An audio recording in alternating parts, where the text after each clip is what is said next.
कान्हा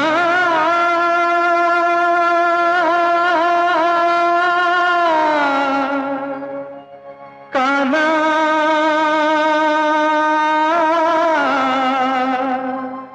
ओरे कान्हा। मुझको ये जिंदगी लगती है अजनबी, छाँव भी धूप भी हर नए पल है नई,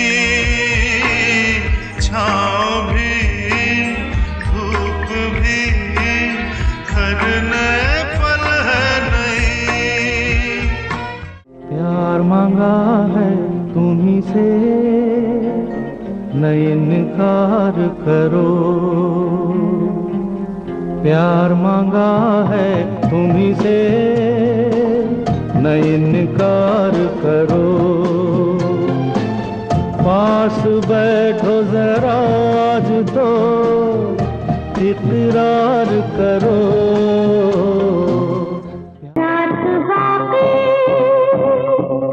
बात बाकी होना है जो जाने दो। सोचो ना, देखो तो देखो, जाने दो मुझे प्यार से। हमको आज कल है इंतजार, कोई आए लेके प्यार। सावली सलोनी तेरी झील सी आँखें, इनमें न जाने कहाँ खो गया है मेरा दिल।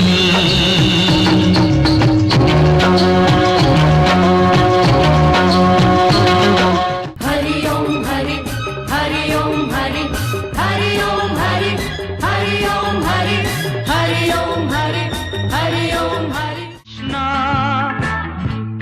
धरती पे आजा तू,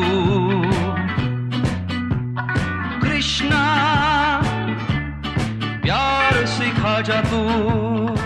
चलते चलते मेरे ये गीत याद रखना, कभी अलविदा ना कहना, कभी अलविदा ना कहना। नमस्कार, बहुत बहुत स्वागत है आपका हमारे इस विशेष कार्यक्रम में। आज सुबह एक अजीब सा इत्तेफाक हुआ और हमारी जिंदगी में आप जानते हैं दुर्योग संयोग इत्तेफाक जो है वो चलते रहते हैं।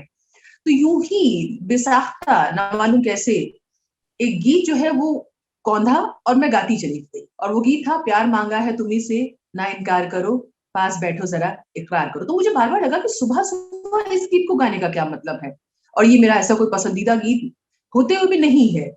लेकिन थोड़ी देर बाद जब मैंने रेडियो ऑन किया और उस पर अचानक से ये खबर सुनी कि आज बप्पी लाहिरी का निधन हो गया, तो वाकई कुछ अजीब सा लगा। शायद इसलिए भी क्योंकि फिल्म संगीत से हम सभी भारतवासी जो हैं वो जुड़े हुए हैं।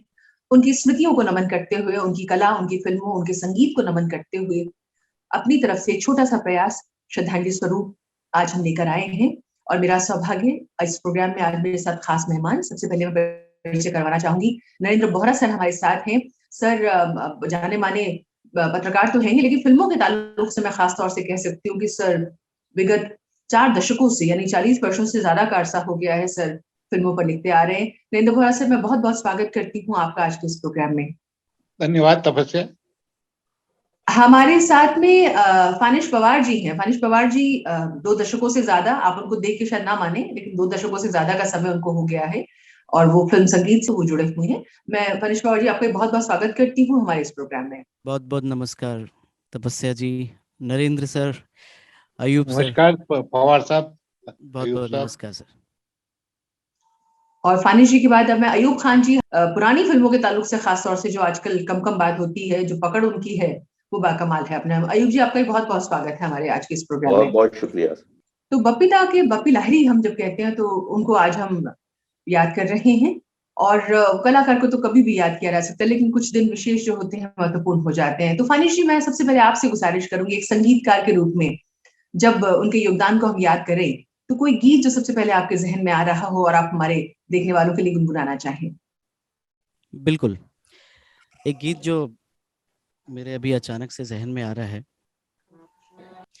प्यार कभी कम नहीं करना, कोई सितम कर लेना, मर जाएंगे आशिक वरना, इतना करम कर लेना। क्या बात है, क्या बात है, बहुत खूब। प्यार कभी कम नहीं करना, कोई सितम कर लेना, मर जाएंगे आशिक वरना, इतना करम कर लेना, प्यार कभी कम नहीं करना। अपना प्यार जो है हमेशा ही मुझ पर यूं ही बनाए रखना, क्योंकि कलाकार को प्रशंसा और प्यार से ज्यादा कुछ नहीं चाहिए होता। नरेंद्र सर, मैं आपसे शुरुआत करना चाहूंगी। हम जब बपीता की बात करते हैं, संगीत जो है उनको विरासत में मिला। 4 साल की उम्र में उन्होंने जिस तरह से तबला बजाते हुए अपने पिता को संगत दी, एक तरह से कह सकते हैं, उनकी म्यूजिक कंपोज करने में उनके साथ वो रहे, और लता दी उनसे प्रभावित भी हुई कि इतनी छोटी उम्र में इस बच्चे को इतनी ललक है संगीत की, और फिर उनको गोद में बिठा के उनकी एक फोटो भी है। और बपीता ने खुद कहीं जिक्र किया कि फिर लता दी के ही कहने पे उनको फिर गुरु मिले जिन्होंने तबला उनको सिखाया। तो इस तरह से एक सिलसिले की शुरुआत होती है। मतलब वो पूत के पांव पालने में ही नजर आ गए, ये एक बात है। लेकिन हम जब बपीता को संगीतकार के तौर पे सबसे पहले अगर समझें, तो मुझे लगता है कि ये बड़ी अजीब सी बात है कि इतनी छोटी उम्र में, मात्र 17 या 19 साल की उम्र में उन्होंने संगीत देना शुरू कर दिया। और किन के साथ संगीत निर्देशन वो कर रहे हैं, तो उसमें है कौन? लता दी। उसके बाद में हम बात करें आशा ताई की, मन्ना दा की बात करें, उन सबके लिए वो म्यूजिक कंपोज कर रहे हैं और उनको इंस्ट्रक्शंस दे रहे हैं। क्या कहेंगे आप? देखो, ऐसा है तपस्या के ऐसे लोग बॉर्न टैलेंट होते हैं। जैसे आर डी बर्मन थे, उन्होंने भी कितनी छोटी उम्र में अपने फादर के लिए बड़ी अच्छी अच्छी जो है बंदिशें कंपोज करके दी थी। तो यही बात बप्पी लहरी में है कि वो he was a born artist, वो एक पैदाइशी संगीतकार थे। तो 17-18 साल की उम्र तक आते आते तो उनको जो बच्चा 4 साल की उम्र में तबला बजाने लग जाए, वो 17-18 साल की उम्र तक तो बहुत अच्छा कंपोजिशन करने लग जाता है। और उनके जो शुरू का दौर है उसको भी हम देखें तो उस दौर में उन्होंने बहुत अच्छी कंपोजिशंस की है, बहुत अच्छी कंपोजिशंस उन्होंने शुरू के दौर में की है। जैसे अभी तुमने ही बताया था एक गाना, वो टूटे खिलौने का, माना हो तुम बेहद हंसी। उस टाइम तो बहुत छोटे थे बप्पी दादा, लेकिन उतनी अच्छी कर दी। ये बात अलग है कि बाद में उन्होंने ट्रेंड को देखते हुए एक वो अपना डिस्को वाला एक अलग पैटर्न उन्होंने अपना बनाया डिस्को का। दैट वाज वो, लेकिन वो उस वक्त की जरूरत थी, it was a need of the hour. तो बप्पी दा को मैं एक ट्रेंड सेटर म्यूजिक डायरेक्टर मानता हूं, जो कि he was a born talent.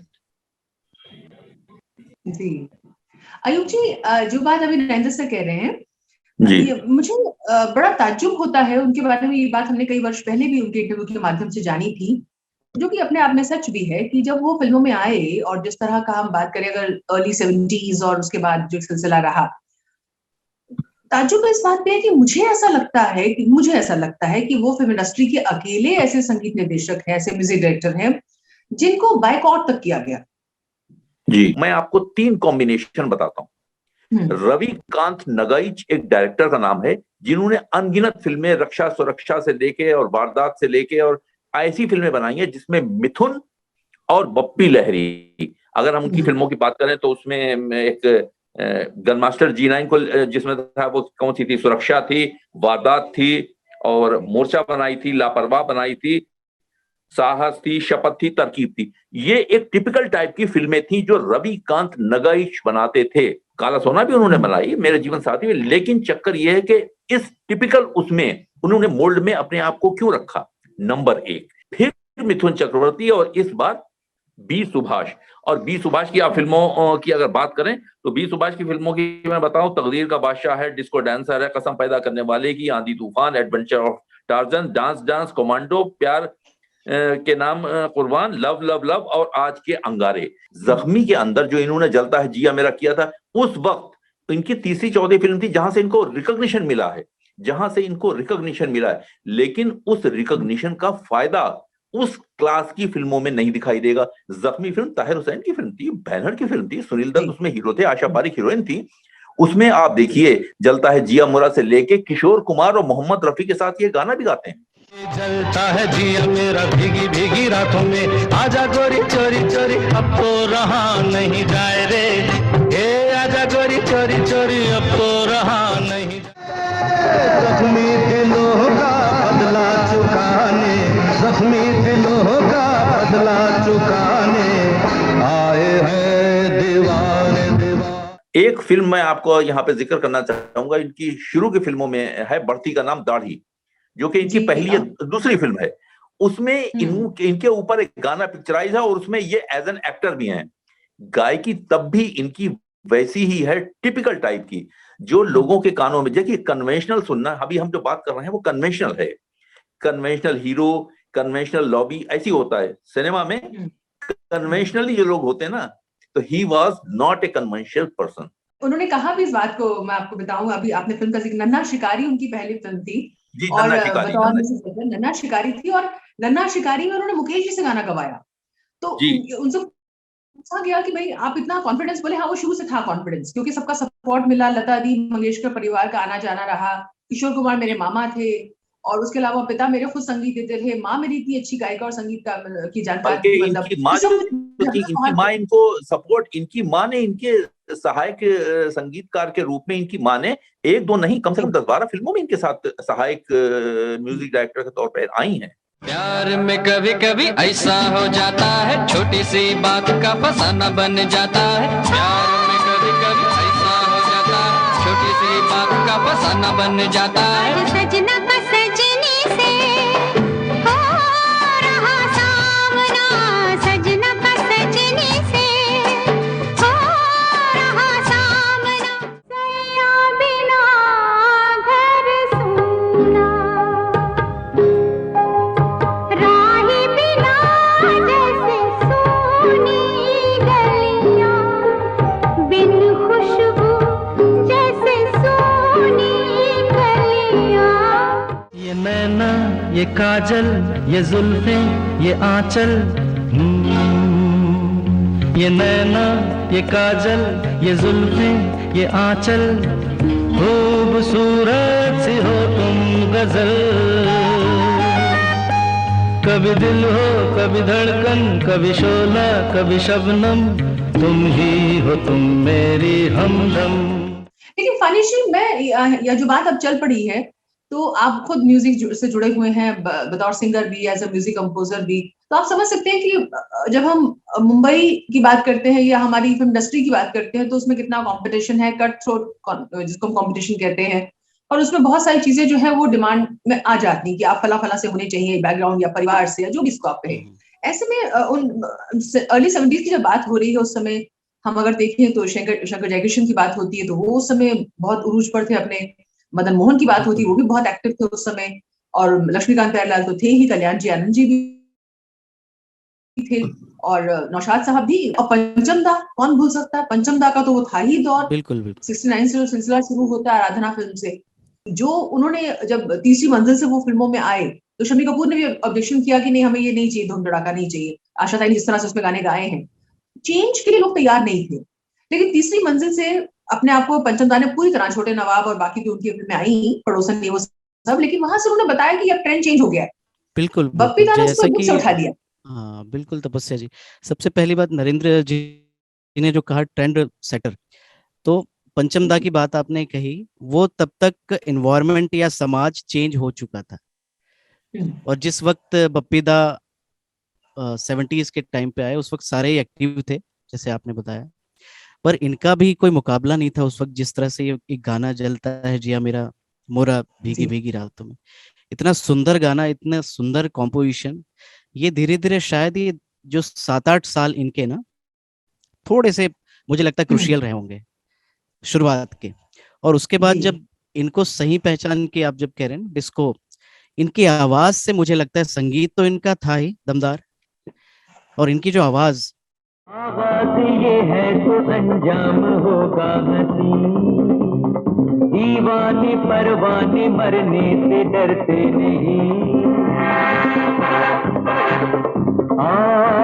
दिलरुबा फूल के तरह मिल यार थे।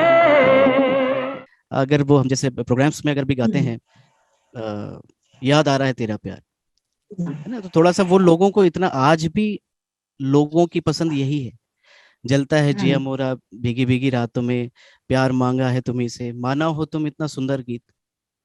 माना हो तुम बेहद हसी, ऐसे बुरे हम भी नहीं,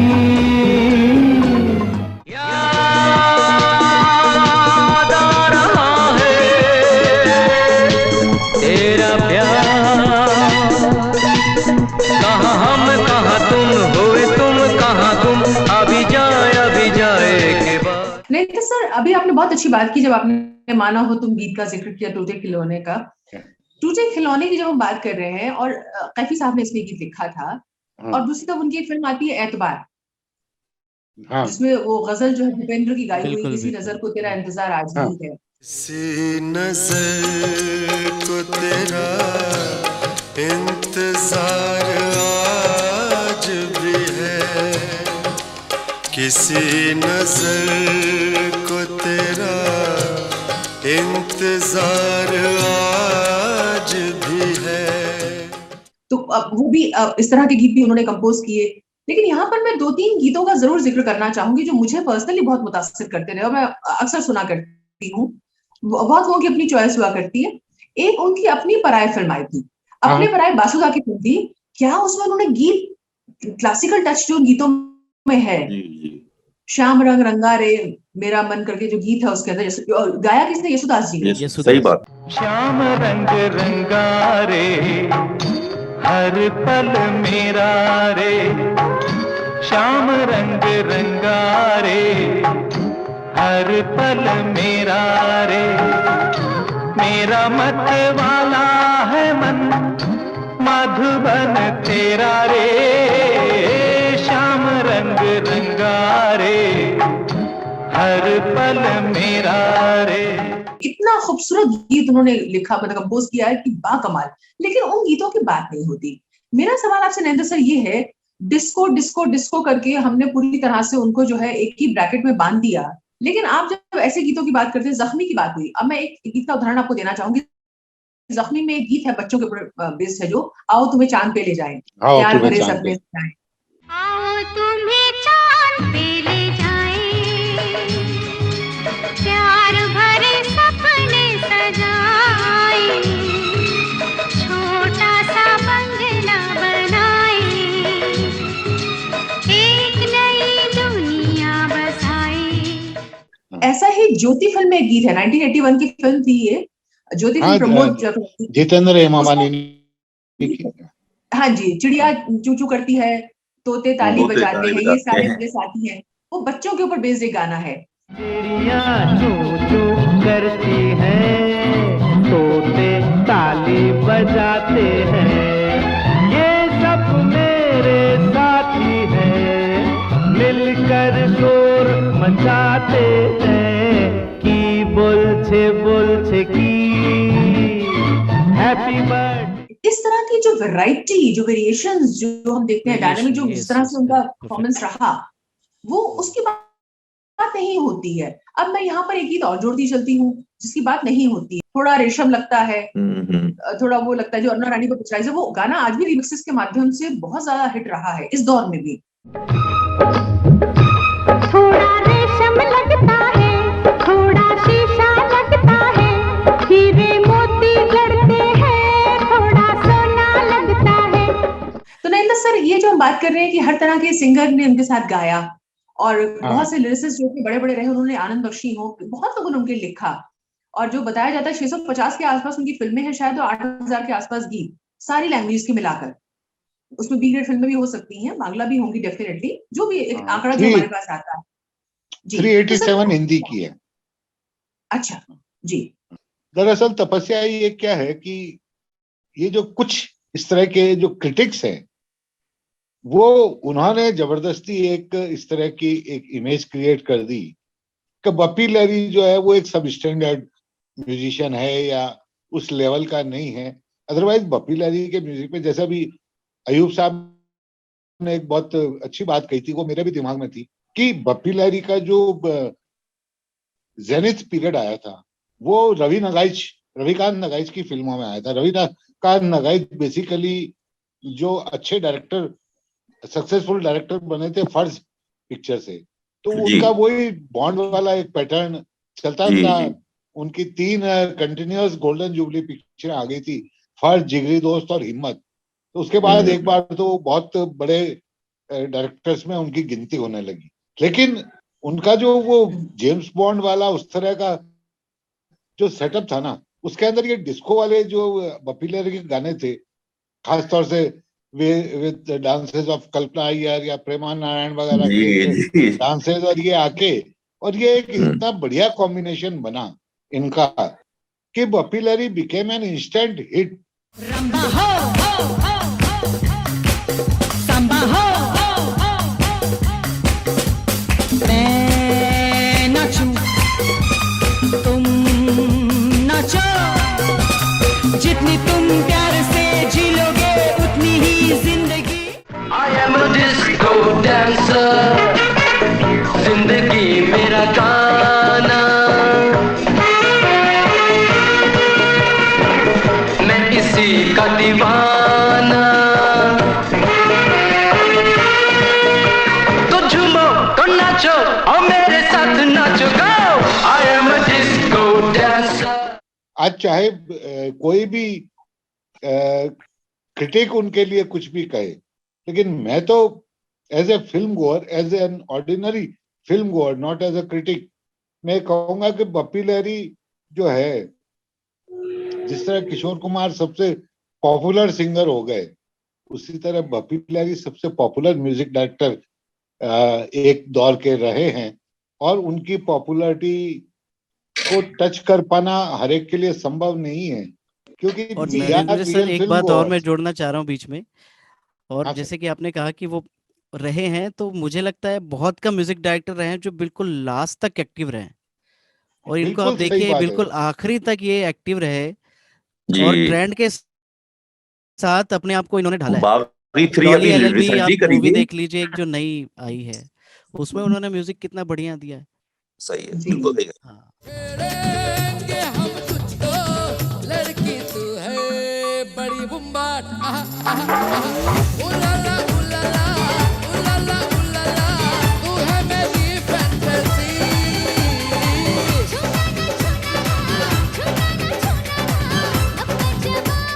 as a person also he was a G. Great person. उन्होंने नए बच्चों को इतना प्रोत्साहन दिया, इतना जी। एनकरेज किया। उन्होंने जो उनकी अपनी एकेडमी है, उसमें कई लोगों को उन्होंने जो है अपने खर्चे से सिखाया है। ये जो टीवी पे ये आते हैं कॉम्पिटिशन्स में, जब इनको बतौर जज या गेस्ट जज बुलाया जाता था, तो इन बच्चों को अपने घर बुलाते, अपने पास बुला के कुछ गाइडेंस देते। मतलब he was, besides being a very good music director, वो एक बहुत अच्छे आदमी भी थे। आदमी जी जी। जी ऐसे जो यहाँ एक बात बार बार मन में आती है, जब उनकी फिल्मों का हम देखते हैं कि ग्राफ और कितना, अगर क्वांटिटी की बात करें, क्वालिटी की बात करें, और जो हमारे यहाँ जो एक मास अपील, वो हर जगह खरे उतरते हैं। तो सही बात। लेकिन वजह ये समझ में नहीं आती है, क्या वो खुद को सीरियसली नहीं लेते थे, या उन्होंने कभी अपना कोई अंदाज नहीं बनाया। आई थिंक बप्पी दा ने कभी अपने आप को किसी उसमें रखा नहीं। He was very happy go lucky carefree kind of a person. तो ये जी उनके लिए जी ये देखिए ऐसा है तपस्या जी, अभी जो मैंने बताया ना कि एक स्पेसिफिक सेक्ट उन्होंने फिल्मों के बनाए, बी सुभाष के साथ, रविकांत नगाइच के साथ, मिथुन चक्रवर्ती के साथ, तो उन्होंने अपने आप को उस होल से निकालने की ज्यादा कोशिश, मैं इस बात को फिर कहूंगा, ज्यादा कोशिश नहीं करी। एक डायरेक्टर हैं साउथ इंडिया के राघवेंद्र राव, उनके साथ उन्होंने एक नहीं, दो नहीं, तीन नहीं, कम से कम 15-16 फिल्में करी हैं। और एक टाइम था जो मैं बता रहा हूं आपको, 88 से लगा के 1988 से लगा के, सॉरी 1983 से लेके 1988 तक 19 फिल्में दी हैं, 19, जिसमें ज्यादातर फिल्में जितेंद्र की हैं। 19 में से कम 16 जितेंद्र की होंगी, 15 के डायरेक्टर के राघवेंद्र राव होंगे, और जिसमें से 15 सिल्वर जुबली हैं और 4 फ्लॉप्स हैं। तो सोच लिए लगातार हिट। सवाल ये फाहिश जी यहाँ पर ये भी है कि ये हम ट्रेंड सेटर की जो बात शुरू में आई, क्या हम ये कह सकते हैं कि 60s में पंचम दा जब नया संगीत लेकर आए, जो एक जमाने में सी रामचंद्र के ऊपर भी इल्जाम लगा, उनको भी लोगों ने कहा कि तुम वेस्टर्न और ये सब, फिर तो ट्रेंड तो चेंज होते ही हर बार, हर दौर में, लेकिन पंचम दा ने नई अटेम्प्ट की, जिसको शुरू में स्वीकारना मुश्किल हुआ, लेकिन धीरे धीरे लोगों को पसंद आए, गीतों को चल पड़ा। अब आते हैं बप्पी दा सीन पर, और वो ट्रेंड सेटर तो है ही, लेकिन हम कुछ ट्रेंड सेटर के नाते भी उनमें कुछ हम चाह रहे थे, कुछ यूएसपी उनकी हमें बैठानी है। तो डिस्को का नया कॉन्सेप्ट आया तो हमने हर चीज को उसी में समेट दिया। लेकिन यहाँ मेरा प्रश्न आपसे ये है कि हम बात करते हैं अमिताभ बच्चन की, बुजुर्गों ने फरमाया कि घुंघरूबान मीरा नाची थी, फिर शराबी की आप बात करते हैं, फिर ऐसे बहुत सारी फिल्में उनकी आई प्रकाश मेहरा के साथ में भी, जिसमें इनका संगीत था। ये पग घुंघरू बांध मीरा नाची थी और हम नाचे बिन घुंघरू के पग घुंघरू बांध मीरा नाची थी। वो तीर भला किस काम का है जो तीर निशाने से झुके झुके झुके रे। दे दे प्यार दे प्यार दे प्यार दे रे, हमें प्यार दे। दुनिया वाले कुछ भी समझे हम हैं प्रेम दीवाने, जहाँ भी जाए तुझे पुकारे गा के प्रेम कराने। दे दे प्यार दे। वही बात मिथुन पे लागू होती है। जब मिथुन दा की हम बात करते हैं तो उनकी बहुत सी फिल्में, जितेंद्र की फिल्में जो बात हो रही है अभी, उसमें तोहफा है, उसके बाद में मकसद की बात करें, वो एक लंबी लिस्ट है, फिर मैं अगर उसमें जाती हूँ जिसमें गाने हिम्मत वाला है, बहुत हिट उनकी फिल्में रही, लेकिन बावजूद इसके वो उनको श्रेय नहीं मिला। लेकिन मैं दो लोगों का यहाँ पर नाम लेना चाहूंगी फानिश जी। एक विनोद खन्ना के जो गीत उन्होंने गाए हैं, बम्बई से आया मेरा दोस्त भी उन्हीं का गीत है। बिल्कुल। इसके अलावा मैं अगर कई गीत उनके देखती हूँ तो मुझे याद आते हैं कि दिल में हो तुम, सत्यमेव जयते का जो अंतराज के साथ उनका गाना था, फिर लहू के दो रंग में उनके जो गीत थे जी शबाना आजमी के साथ में, क्या खूबसूरत गीत वो दिए हैं उसमें उन्होंने। अगर मैं याद करती हूँ, मुस्कुराता हुआ मेरा यार, नाना करता हुआ हाँ करता हुआ मेरा यार, और एक गीत ऐसा, और एक गीत और है, चाहिए थोड़ा प्यार चाहिए थोड़ा प्यार। That is something. Vinod Khanna के जितने सॉन्ग्स आप देखें जिसमें विनोद खन्ना मल्टी स्टार फिल्मों के अलावा सोलो हीरो जब आते हैं, ये वो फिल्में हैं जिसमें Vinod Khanna is out of his image. जो विनोद खन्ना सीरियस मैचो, मुंबई से आया मेरा दोस्त को सलाम करो, रात को खाओ पियो, दिन को आराम करो। मुंबई से आया मेरा दोस्त को सलाम करो। प्यार प्यार प्यार प्यार चाहिए थोड़ा प्यार चाहिए थोड़ा प्यार चाहिए। जाने मन गुल बदन मेरी बात मानिए, मुस्कुराता हुआ गुल खिलाता हुआ मेरा यार, मुस्कुराता हुआ गुल खिलाता हुआ मेरा यार, मेरा यार मेरा यार मेरा यार।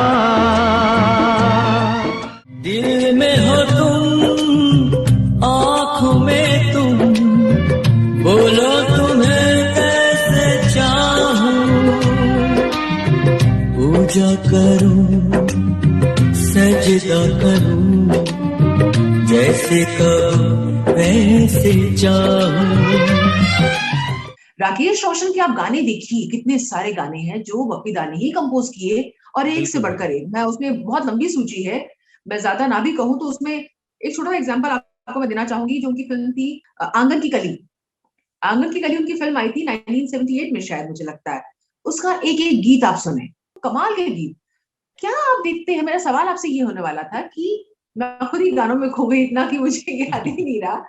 तुम्हें कैसे कहूँ मैं दिल की बात, कहते हुए मैं शर्माऊं, अखियों से तुमको समझाऊं, बोलो समझ गए। वो एक बहुत अच्छे इंसान थे।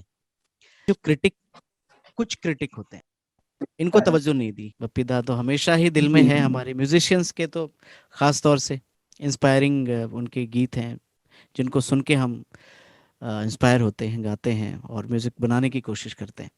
एक आम व्यक्ति जिसको बहुत ज्यादा प्रेम को भी एक्सप्रेस करना नहीं आता, उसके लिए भी बस दिल से जो आवाज आती है, एक उस तरह का कनेक्ट मुझे लगता है कि उन्होंने अपने गीतों के माध्यम से देने की कोशिश की। सही बात आप कह रहे हैं। जैसे इसी चर्चा में बहुत पहले मैंने कहा था कि जो जगजीत सिंह साहब ने पकड़ी थी बात, जब गजल उस दौर में था कि आम इंसान को गाना, उसको समझना मुश्किल था, बट संगीत हर तबके तक पहुंचे, उसकी उन्होंने कोशिश की थी। और सेम चीज कनेक्शन बप्पी दा में थी। अब इस गीत में जो भाव है, जो नॉर्मल मासूमियत है, उसको एक नॉर्मल इंसान भी कैसे एक्सप्रेस कर ले किसी के प्रति। जी बिल्कुल। इवन मुझे याद है चलते चलते का एक सॉन्ग था, दूर दूर तुम रहे, दूर दूर पुकारते हम रहे। बड़ा सेंशुअस सा सॉन्ग है, अगेन आई वुड से। दूर दूर तुम रहे, पुकारते हम रहे, आज की रात तुम जाओ ना, आकर बाहों में समा कर आहों में, अब यूं नजर को चुराओ ना। आज रपट जाए तो हमें ना उठाइयो, फिर उस गीत में भी देखिए वही एक अलग ही तरह की रोमांटिसिज्म है, बिल्कुल बेलौस बेलाग। आप अपनी तरह से बारिश में भीग रहे हैं, वो सब्जियों की और फ्रूट की रेड़ी में आप बूंदों का मजा ले रहे हैं। अल्फाज कहाँ, आवश्यकता ही नहीं है, संगीत ही आपको बाहर लेके जा रहा है। बिल्कुल। और अगर इस फिल्म में, इस गाने में जो पिक्चराइजेशन है स्मिता पाटिल, मतलब उनका उतना अंदाज रोमांटिक नहीं था, बट गाने की वजह से आप देखेंगे कि वो गाना मतलब आज रपट जाए तो हमें ना उठाइयो, आज फिसल जाए तो हमें ना उठाइयो, हमें जो उठाइयो तो खुद भी रपट जाइयो, खुद भी फिसल जाइयो, आज रपट जाए तो हमें ना उठाइयो। ज्योति फिल्म जो 1981 की प्रमोद चक्रवर्ती की, उसमें जिसमें हम बात करें हेमा मालिनी जी की और जितेंद्र जी की, इस फिल्म में एक और गीत था, सुनी सेज सजा दूं, आ मैं तुझे सुला दूं, अपनी निंदिया को मैं तेरी आंखों में बसा दूं।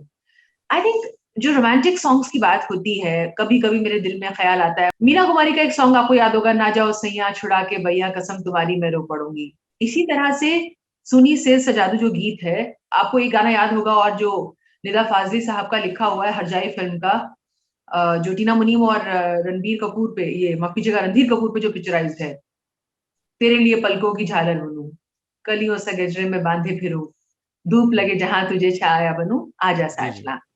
इसी तरह का ये सॉन्ग है जो हेमा जी पर पिक्चराइज्ड है। हेमा जी हालांकि ना जाने क्या हुआ जो तूने छू लिया, उनको ये ज्यादा रोमांटिक लगता है, लेकिन बहुत ही खूबसूरती से इस गीत को तैयार किया गया। मतलब एक अलग ही तरह का, इसमें भारतीय संस्कृति की दृष्टि से मैं कहूँ तो एक स्त्री होने का अलग ही पक्ष मुख्य रूप से इस गीत में उभर कर आता है, जो उनका पात्र है। मैं आज भी इस गीत को देख रही थी, मेरा पसंदीदा गीत है। मैं जो लॉन्ग ड्राइव पे होती हूँ, उस गीत को हमेशा सुनती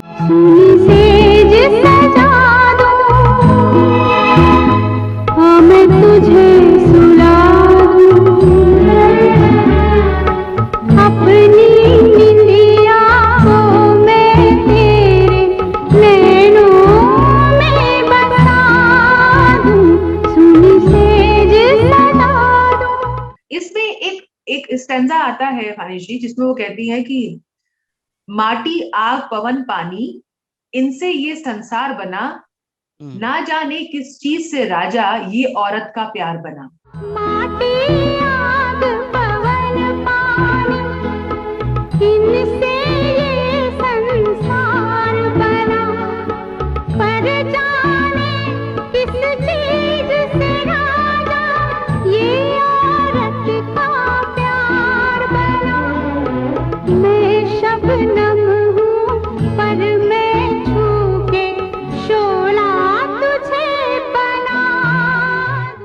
बप्पी दा वाज बप्पी दा। लेकिन अंत में मैं एक बात जरूर कह सकती हूँ कि बड़े से बड़े गायक की बात हो, उनके दौर के संगीतकारों की बात हो, जैसे अभी अयूब जी भी बात कर रहे थे और नरेंद्र बोरा सर भी कह रहे थे कि बड़े से बड़े प्रोड्यूसर्स और प्रोडक्शन हाउसेज हो, चाहे साउथ की बात हो या फिर हमारे नॉर्थ इंडिया में जो हिंदी सिनेमा की बात हो, सबके साथ उन्होंने काम किया, बहुत अच्छा एसोसिएशन रहा।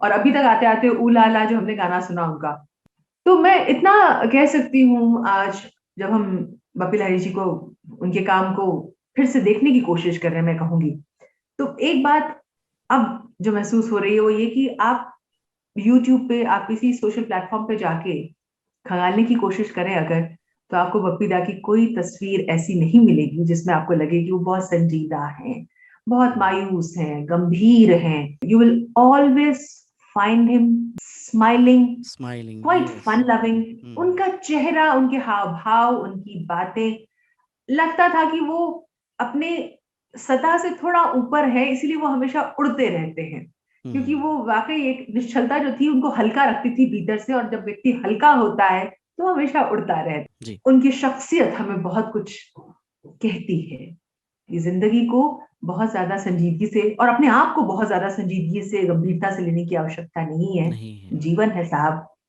बहता रहता है, चलता रहता है, दौर आते हैं, चले जाते हैं, लेकिन जो सच्चे पवित्र पाकीज़ा लोग होते हैं, सहज लोग होते हैं, सरल लोग होते हैं, वो आपके दिल में धारा की तरह, जैसे पानी की धारा होती है, आप कठोर से कठोर हो, आपके दिल में अपनी जगह बना ही लेते हैं। बप्पी लहिरी जी ने वैसी ही जगह हम सबके दिलों में बना ली है। आप चाहकर भी उनके गीतों को भूल नहीं सकते हैं। उनके गीत रह रह के आपको याद दिलाएंगे कि थोड़ी सी मासूमियत, थोड़ी सी निश्चलता, थोड़ी सी निष्कपटता अपने व्यक्तित्व में, अपनी शख्सियत में, अपने आचार विचार में रखिए। इन्हीं लफ्जों के साथ एक बार फिर बप्पी लहिरी जी को नमन करते हुए, उनके संगीत को नमन करते हुए, उनके व्यक्तित्व को नमन करते हुए, पानी जी मैं आपसे गुजारिश करूंगी अंत में वो जो गीत, जो क्लासिक सॉन्ग जिसको हम कहते हैं, जो वाकई ट्रेंड सेटर सॉन्ग भी कहा जाता है, चलते चलते नाम से भी फिल्म बनी बाद में, जिसमें शाहरुख खान थे रानी मुखर्जी के साथ। कभी अलविदा ना कहना नाम से भी फिल्म बनी, उसमें भी शाहरुख खान थे। चलते चलते मेरे ये गीत याद रखना, कभी अलविदा ना कहना, कभी अलविदा ना कहना। चलते चलते मेरे ये गीत याद रखना, कभी अलविदा ना कहना, कभी अलविदा ना कहना। रोते हंसते बस यूं ही तुम गुनगुनाते रहना, कभी अलविदा ना कहना।